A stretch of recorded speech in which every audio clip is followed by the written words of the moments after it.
Assalamu alaikum. Today is May 30, 2025, the 3rd of the Hijjah. Eid will be 1 week from today, and this is our gardening update. Happy Eid in advance. This video may be long, I'll try to keep it short, but again, there are a lot of stuff to show here.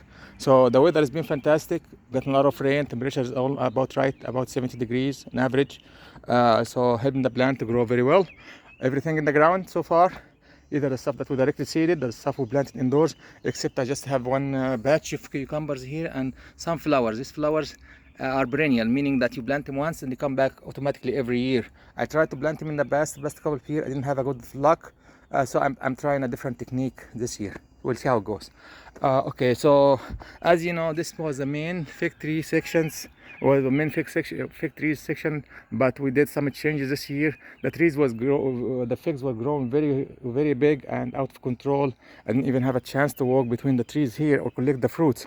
So I pruned them very heavily, and they're coming back.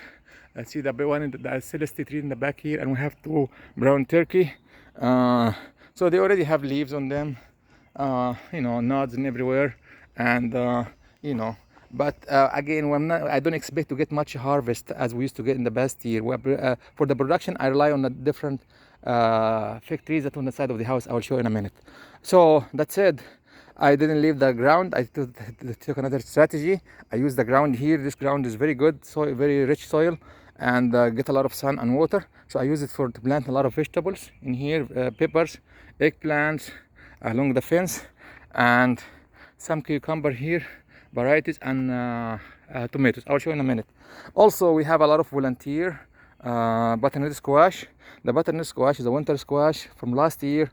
We've been using it throughout the year outside the fridge, and only we finish in April. So we've been eating from it for almost a full year. That said, the seeds I used to combust in the ground. So the seeds that I throw in the ground, they keep coming back as different as new plants. And as you see, they grow very big now and all over the place. So this I'm gonna leave him. So far, it's a butternut squash, and my number one favorite of all the fruits, or because it lasts the entire year inside the house without fridging or freezing or anything like that, and can do a lot of stuff with them. Okay, now here's our pepper section. I have about 30 pepper plants in here, and they're doing very well. In the past couple of years, we didn't have a good luck with peppers, but this year I see actually some of them already still May, and some already bear some fruit. Here's, for example, some pepper in here, bell pepper. I have about 3-4 different varieties of pepper, and here is pepper. Pepper is very tiny, are coming on the way. All right, so a lot of peppers doing very good. In between, we have some volunteer. Butternut squash, the only worries I have is may overshadow some of the pepper plants, but I'm gonna let it grow and see, because we have a lot of pepper plants, so we'll see how it goes. And also here is the eggplant along the fence.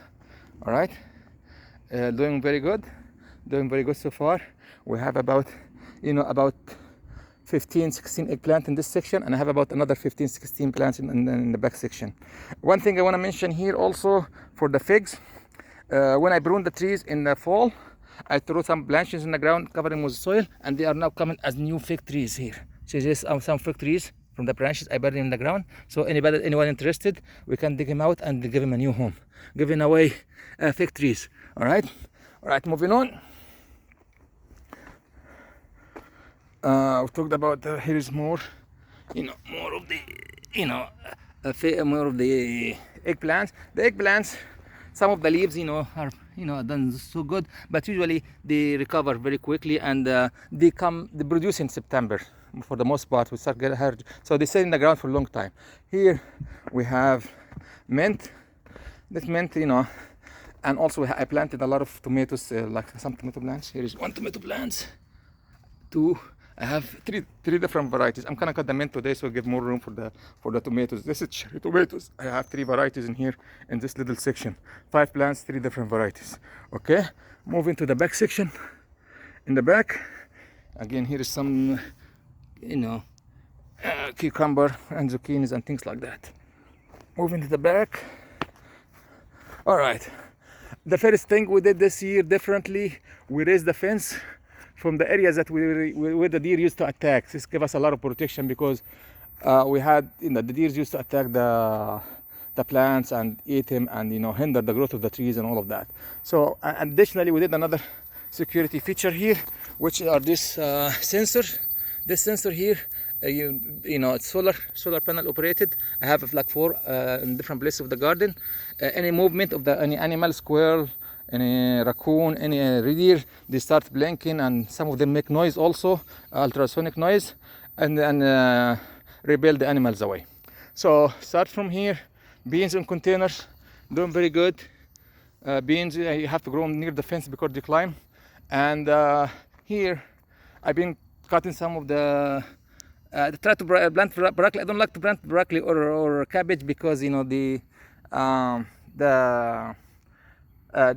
attacked by animals and attacked by slugs, and also the broccoli produces comes to the flowering point, and so I decided just to remove him, and also I've been cutting some of the beachy branches and things like that and nectarines to thin in the tree a little bit. Here we have tomatoes along the fence. Again, I have about 30-40 plants of tomatoes, 5 different varieties this year. They're doing very good, and I started staking them. And also behind the tomatoes, again, I put beans all over the place behind the fence. Just put the seed in the ground, and they come a few days later, and here with the fence, they climb on the fence and they're good to go. In between here, I have all the squashes, about 5 different varieties of squashes and zucchinis. Again, more tomatoes in the back, and behind them we have beans. One thing I did also here, this guy here, this guy is, I took a branch like about 6 weeks ago from a friend, the fig tree. This is Olympia fig trees.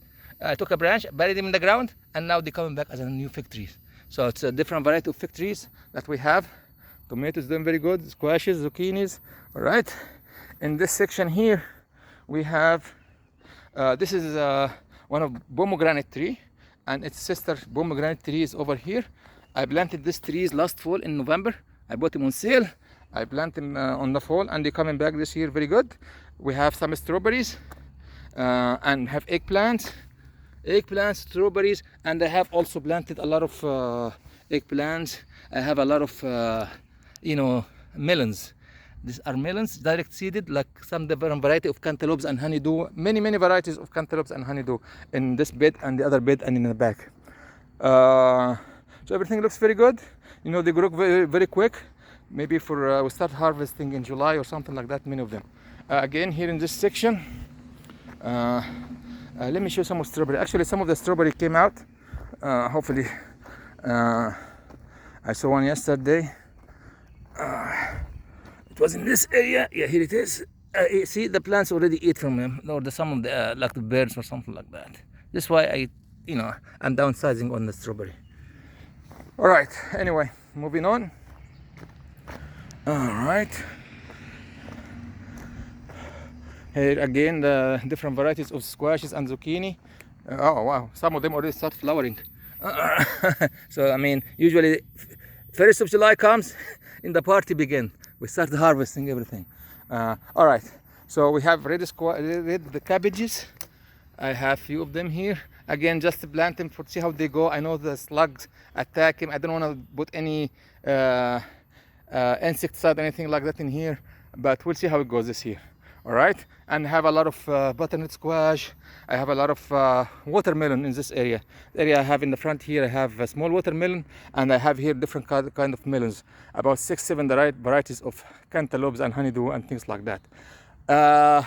This apple tree and this apple tree are cross-pollinating each other. I planted them 5 years ago, and for the first time we started getting some apples on this tree.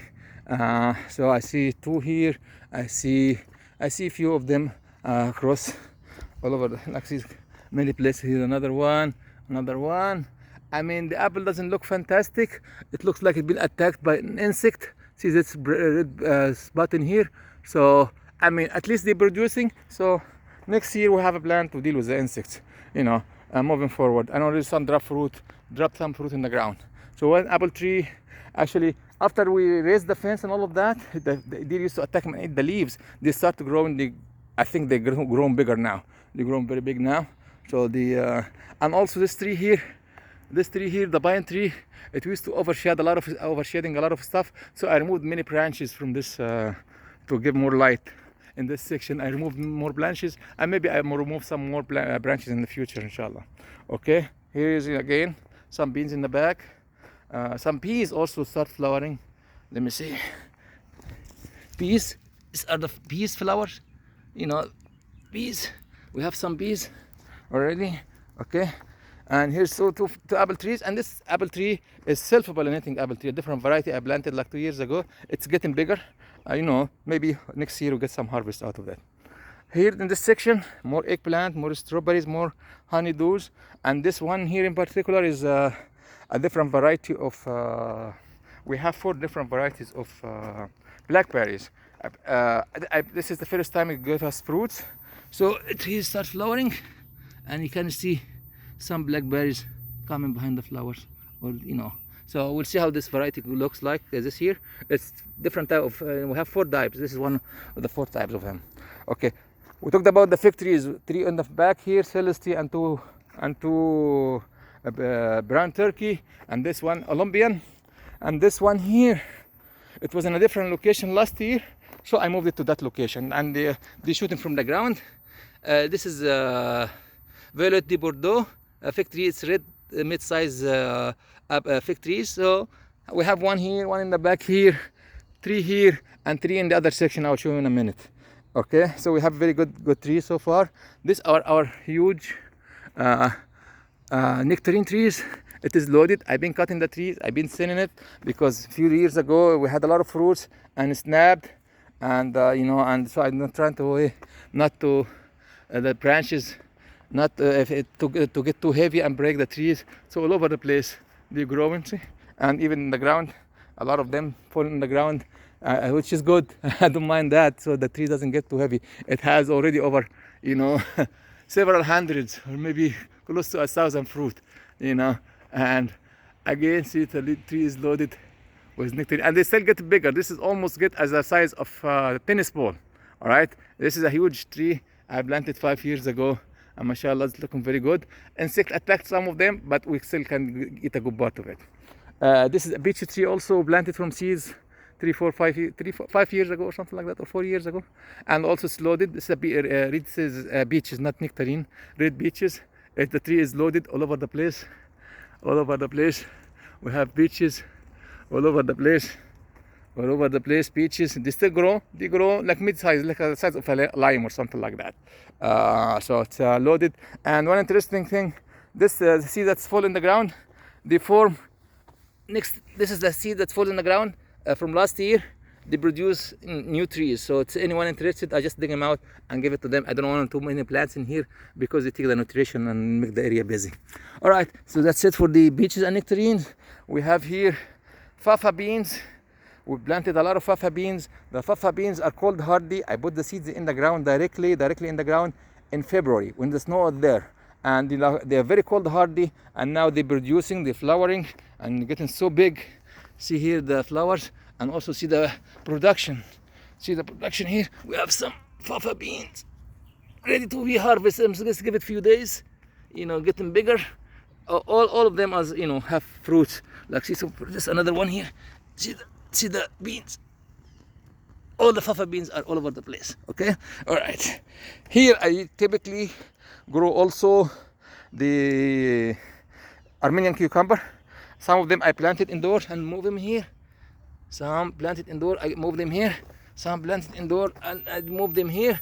And some I directly seeded in the ground. I have about 10 of them, actually 10 of them directly seeded in the ground. So this is always a backup plan. Something that, you know, start early, finish early. Plant when you planted late, they come later, so you have extended harvest. So also I have a lot of tomatoes. Each side has different variety of tomato. There's 1, 2, 3 side, 3 types of tomato in this side. Overall, we have 5 types of tomatoes, and all staked. Many of them has flowers already, and getting big, inshallah. All right, tomatoes. So we have in this section again nectarines, beeches, and we have the fafa beans. We have in this side we have a lot of the large watermelon. This is a large size watermelon. In the back and in the front here we have the Armenian cucumber, and this is This tree is here. I need to stay. I put a stake, but I need to tie it down. This is supposed to be an apricot tree. I planted from seed 2 years ago. Hopefully, will give us some fruit next year. But just need to. The deer used to eat some of the branches. This is why it's not like, it is not standing right. So I'm just to make sure to tie it so it stands right. Hopefully, you get some fruit out of that next year. And again, here is the last thing we have here is the dragon oranges. Dragon oranges all over the place. Oranges grow in Florida and California and the warmer weather. We're here in zone 7B. So this is a cold hard variety. It's called dragon orange. It's actually like lemon. It's a little bit bitter. You can use for pickling and you can use for cooking. It's not sweet, but at least we grow some variety of unique variety of citrus in here. Okay. All right, I think again here is one of the sensors that we have here, motion sensor, and you can see at night this is light become very strong and it scares the animals away. All right, moving on to the other side of the house. All right. Oh, okay. Before we move, here is our cilantro. I already made the harvest of that one time. I cut him. I plant him. I used to plant him in the ground. They get lost in the ground, so now I plant him in container in one of the growing bags, and I already one harvest, so I need to cut this as soon as possible. And a second harvest, with a scissor I cut him from here, like about 2 inches above the root ball. So they come back the tree, but there are a lot of inches, like 3 or 4 bunches of fresh cilantro in this one. Beans. Talk about the fig and the blackberry. All right, moving on to this side. More of the primary blackberry and cucumber section. So in the ground here is our cucumber, and the cucumber grows very fast. I bought 2 batches, 3 batches, so they can one finishes, the other one catches up. Cucumber, different stages. Cucumber, all these are cucumber. This is a perfect location for cucumber. Here is one of the variety of the blackberry, different from the one we saw, and this one produces one of the largest fruits that we have, and very tasty also. This is called the Big Daddy blackberry. Already have blackberry on it. It still need to ripe and grow. All right, and this is the first blackberry variety that we planted. We got this from Lowe's. It is heavy producer, but it's not as sweet as or large as the other one, but it's good for the mass production. All right. Here is fig trees again. This is one of my best, heavy time, like all-time best fig trees. I planted 2 years ago only from a stick. Last year we gave us a good, very good large size and very tasty and tender figs. And this another, and I plan to propagate it to get another one here in this spot. I made a video in the fall about buried some branches here, but they haven't come out yet. So anyway, we plan to bring this area is reserved for one to duplicate that effect tree in here. Here is a different variety from a fig that we got from a friend last year. Was 3-4 inches. We planted in April of last year, and now mashallah is getting very big. As you know, fig, if you don't know, fig grow in the new growth. This is the brown branches here are last year growth, will not produce any figs. Figs will only go on the green branches here, so in the new growth, and they grow vigorously. So all the figs will come on the green branches, so not on the old brown branches. In between the fig trees here we have turnip, and this is humongous turnip. See, this is only one plant. Okay, let me show you the size of the turnip. See how big it is, ready to be harvested, mashallah. And turnip, the reason I plant turnip on this side, because the deer doesn't attack them. The deer also doesn't attack the fig leaves. When they are tender and they ripe, they start attacking, or some of the animal attack them. So at that point I'm gonna add like a temporary fence like the one we have in here. So again, more turnip ready for harvest. We eat the leaves and we eat the turnip itself, the ball or the head itself. I have another turnip here, another turnip over there. All right, another turnip. Okay, this is a smaller one, doesn't get as much light. Anyway, this spot is reserved for another fig tree. All right, we had flowers here that already, are drying out. So here is the bulbs of the flower. All right, here The same thing around the mailbox. The flowers dry now. Here is another beech tree like the one we have in the front, in the back, the big one. The reason I plant two on them, one on this side and one on the other side here, is because they look very nice. They are red in color, looks like Japanese maple, and they also loaded those fruits. I'm not really interested as much in the fruit, you know. They have a lot of fruits in them, all right, and but again, they look very nice in the front. And I'm planting another type of beech tree. Is exactly the same taste, but white beech trees. And so I haven't decided whether to keep this one or to keep this one when it grows in a couple of years. Again, seeds full in the ground from last year give us more of the beech trees. Here is the second beech trees. I also been cutting this beech tree, trimming it so the size doesn't get out of control. It was very big. I thinned it last week, removed some of the branches. Like, see, I removed some of the fruits too, like this one here. I don't need it, so it's falling on the ground. I just removed some of the fruits, the small fruits. I don't need this one either. Just remove it. Here you go. All right, more peaches all over the place. Alhamdulillah, alhamdulillah. Okay, and this side of the house we have the radishes, and radishes grow also very, very quick. I mean, see the radishes on the ground, and these ones are already flowering. Flowering means they are gonna produce more seeds, which which also means that the radish itself will get more fibers, tougher. So I don't like that. But I've been eating from the radish and give away already, but they are more than I can handle. Anyway, so the main reason I plant the radishes on this side is because of this side of the house that get the least amount of sun, get maybe 2 hours of sun a day, and radishes are perfect for partial sun. See, here's more radishes. Subhanallah, mashallah. These ones are perfect, radishes. So they are very good for partial sun. You remove them, and also the radishes, just put the seed in the ground, direct seed it in like March 1st. Usually I put March 1st radishes and the turnip. Deer doesn't attack him, doesn't need much maintenance. Just to have put him seed in the ground, and even like you can put another batch of seed once you put this out of the ground, and they will keep coming back. Here's some mint, and here's the end of our tour. We're coming back to the back of the house where we started, where the other fig tree. See, this is the Celeste one. It was almost reaching the roof of the house last year. That's why I thinned it down very hard, and thin it very, I thin it very hard so they get a lot of the branches or remove all of that. Hopefully we're gonna get some harvest from this tree this year at least. Other two I doubt. We'll see how it goes, inshallah. Okay, and that concludes our tour. Thank you very much, and see you in the next update. Happy gardening.